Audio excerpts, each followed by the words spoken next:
अमल तकसीद जमा दहुम साइंस अव्वल।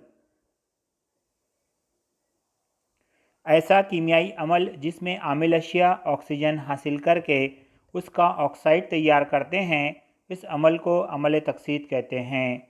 या जब आमिल अशिया हाइड्रोजन खोकर हासिल अशिया तैयार करती है, उसे अमल तकसीद कहते हैं। जब एल्युमिनियम को ऑक्सीजन की मौजूदगी में जलाया जाता है तो एल्युमिनियम ऑक्साइड तैयार होता है, जिसे एल्यूमिना कहते हैं।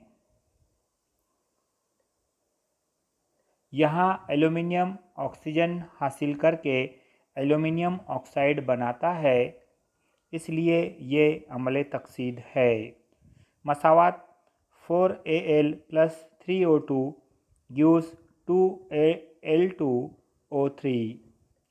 आइए अगली मिसाल देखते हैं। जब इथाइल अल्कोहल में धाती सोडियम का टुकड़ा डाला जाता है तो कीमियाई अमल के नतीजे में सोडियम इथोऑक्साइड बनता है और हाइड्रोजन गैस खारिज होती है। हाइड्रोजन गैस के बुलबुले आप इम्तिहानी नली में बआसानी देख सकते हैं। इस अमल में हाइड्रोजन गैस खारिज हो रही है, इसलिए ये तकसीद का अमल है।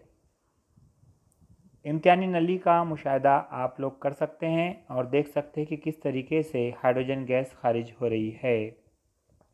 इस अमल की कीमियाई मसावत 2C2H5OH + 2Na gives 2C2H5ONa + H2। Sodium इथोऑक्साइड तैयार होता है और हाइड्रोजन गैस खारिज होती है। ये भी अमल तकसीद की एक मिसाल है। शुक्रिया, जज़ाकल्लाह।